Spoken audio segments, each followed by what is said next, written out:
Hey, good afternoon, my friends. Welcome back to our how-to on Wednesday afternoons. I know lots of you have been tuning in every week, but just in case there's a new friend out there, my name is Miss Jill. I am a children's librarian. I work primarily at the Erlanger location, so if I look familiar, that's probably where you've seen me. I do occasionally go to Covington or the Erlanger Branch in Independence, but that is super rare. Usually always at Erlanger. That's my home. All right, before we get started, I just want to tell you guys a little bit about some of our events that we have going on. I know lots of you have been tuning in regularly, like I said. You can always catch us every Monday and Wednesday afternoons going live at 4 o'clock for a how-to session. You will only have me for one more week. Next Wednesday will be my last Wednesday to do it. I know it's very sad. I will miss all of your virtual eyes upon me every week.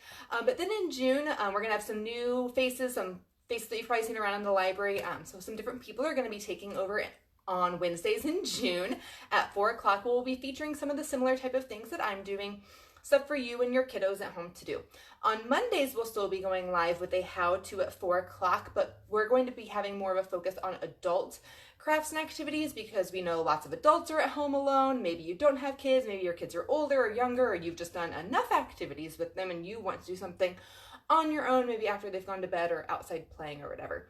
So it'll be on Mondays. And then on Thursday afternoons, we're still going to continue our similar type of program, our how-to, but in Spanish. So if you are a Spanish speaker or know a Spanish speaker, you should definitely tune in for that with Miss Dagmar. They're super awesome.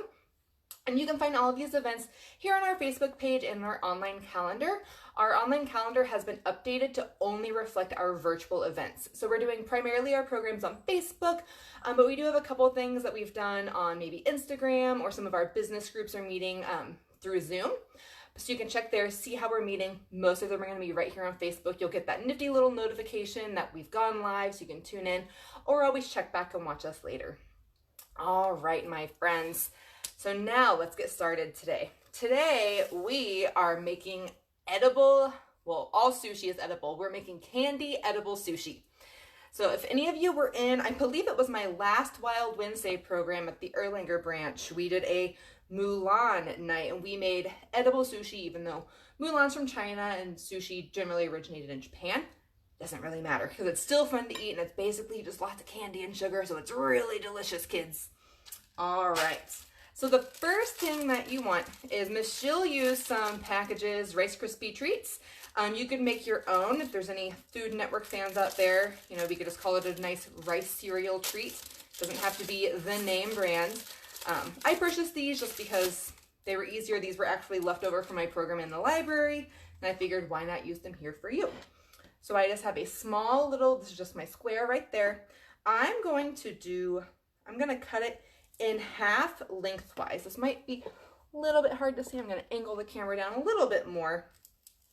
So I just have a plain old butter knife here on a cutting board. So we're just going to cut it around like that. All right, so now I have two different pieces. Now you can really use whatever you want to make this, really anything that you think is going to taste good, because there's no really right or wrong way to do it. It's just candy, sweet type things that it's going to look like sushi. And so this is obviously going to be the rice part of our sushi, our Rice Krispie treat there. And then usually for any sushi eaters out there, it's fish, right? Well, what better? This is all gonna be backwards because of my camera. What better than some lovely Swedish fish here? Miss Jill loves Swedish fish. So what I'm going to do for my first sushi roll is I'm going to take my Swedish fish, put it sort of right there on my Rice Krispie treat, and then just kind of form it nice and around. I'm actually going to fold my Swedish fish down in there, fold it up, really kind of mold it. It's going to get kind of sticky on your hands, but that's okay. The mess is all part of the fun. If you make these at home, you could, a little bit of a longer Rice Krispie treat probably would have been better. So I'm actually going to cheat and I'm going to take some off this other one because I didn't fully cover it on that side. But if you're just making this just for a fun interactive snack, it doesn't really matter what it looks like. And it's going to get nice and smushed in your hands, but I promise it's still going to taste good. So there we have our fish inside of our sushi rice. And now, like I said, if any of you are big sushi eaters, a lot of times there is something wrapped around the outside of the rice. Not always, but oftentimes there's seaweed or something around it. So here we have, this is a fruit roll up. I happened to find some Jolly Rancher fruit roll-ups at the store when I went. So they had a green apple flavor in that one, so mine is green. But if it's red, usually red is the main flavor that you can find. It's not really gonna matter. It's actually probably gonna taste better if you use Swedish fish. But we're going for aesthetics today, I guess. So here's my full fruit roll-up.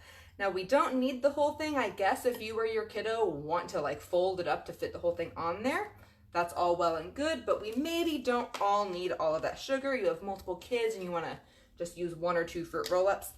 I'm going to, here on my cutting board, I know it's gonna be a little bit hard to see, but I'm just gonna lie it down on here and sort of mark the length of it, put a little cut in there, and then I'm going to take my butter knife. Now kids, if you're doing this, depending upon how much your parents trust you, they may assist you with the knife, and that's okay because we don't want to cut ourselves. So there I have a nice little strip, and we're going to wrap it around the outside. I had to stretch it a little bit to cover the whole thing because we made ours nice and fat, but there we have the outside part of our sushi.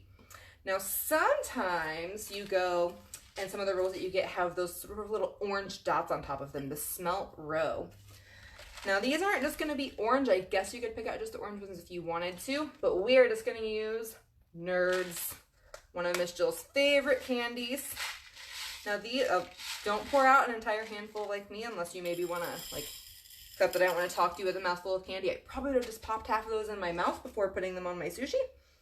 So I just dumped them on my plate instead. Now these are gonna be a little bit harder to get to stick on there. So you're gonna sprinkle some here on the top, and I'm gonna kind of stick them down, but just like on regular sushi, they may not stick that easily. And here we'll get some of them on there, sort of stick some of them down in there. And there you can see, hopefully they don't fall off all over my floor. There I have, one fell, but there I have some lovely Nerds smelt roe on top of one of my sushi rolls. So there's one beautiful one like that. Now you can make it look any variety of ways that you really want. I also happens to buy, instead of just the regular Swedish fish, you can also buy, they have some tropical flavors as well. Now these come in a variety of colors. There's purple and white and orange and pink. So you could have a multicolored fish inside your sushi roll if that's what you want. Maybe you get a rainbow roll sushi where it's all different colors. Really, like I said, there's no right or wrong way to do this. Whatever you want, whatever you think might taste good together. You might even take it apart to eat it because you don't want to eat it all together. Miss Jill did eat one of these, and as long as you like everything that's in it, it's going to taste good. It's just kind of all sugar that then just combined into one big giant sugary flavor in your mouth, but it's pretty good. Your kids are probably going to be fine with it. They like sugar, like most kids that I know do. It's going to taste good. All right, so now I'm going to open up a second Rice Krispie treat. And we're going to make sort of just a sashimi piece now. So I'm going to cut this one. I'm actually going to cut this one across this way. The other one I cut long ways. This one I'm going to cut this way, just to mix it up a little bit. So here, now this is probably the hardest part of cutting because they're nice and sticky. But there I have my 2 little pieces. I'm going to set my knife off to the side here because I have a feeling I'm going to dump some of this stuff over. So there we have 1 piece. Now, if you know what sashimi is, that's usually the sushi rolls that have the big chunks of fish lying over the top of it. So we are once again going to use our lovely Swedish fish here. Oh, this one I dropped on the floor, but that's okay because we're in our own homes and sometimes we eat food off the floor when we're at home. It's okay. If we were in the library, we would obviously get a brand new piece. But there we have that stuck on top. You could add more than 1 if you wanted to. That's actually a little bit small for me. I like my sashimi covering the entire top. And there we've got 2 nice pieces there on the top. Now, sometimes there are some things wrapped around your sushi, sort of tying things on there. So here we have one of those Twizzler ropes. You can see there, it's the kind that you pull and peel, the pull and peel ones. So we're going to, some of these Miss Jill struggles with sometimes. This one's a little bit sticky. It's a little bit humid inside her apartment today. So we're going to see if we can get these pulled off to their full length. Maybe not, and you know what? We'll improvise if that's the case. It doesn't really matter. Good enough. Miss Jill's going to say good enough for that one today. So this is all red, which is not necessarily my favorite thing, but I've wrapped mine around that way to sort of hold the fish on there.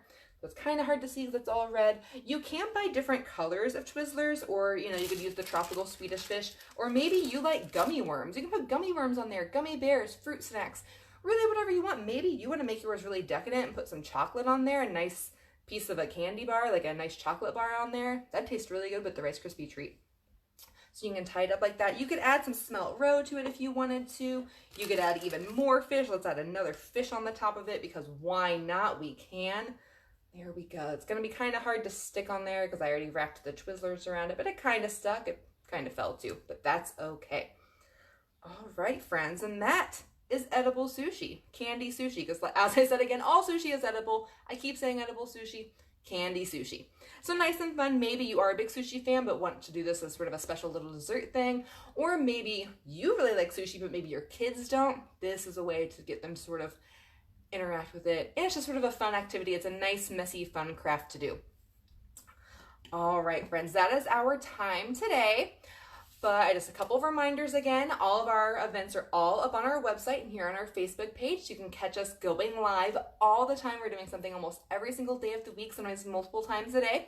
You can see me again next week on Wednesday for my personal final how-to. I know you've seen me every Wednesday afternoon for, I don't know, quarantine time is weird, but it's been at least 2 months, a little bit over 2 months. But you will see some newer, more familiar, or other familiar faces coming to you live in June, still at 4 o'clock on Wednesdays for activities for you and your kids. And as I said at the beginning, in case you missed it, we are switching over to more of an adult focus on Monday afternoons at 4.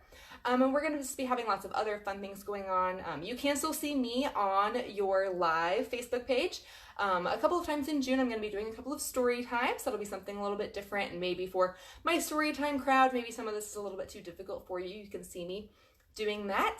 And yeah, just be sure to come visit our drive-thrus. You can get holds available there right now. Just make sure you put your holds, put items on hold online before you come to visit us, and make sure you get a notification that your items are ready for pickup.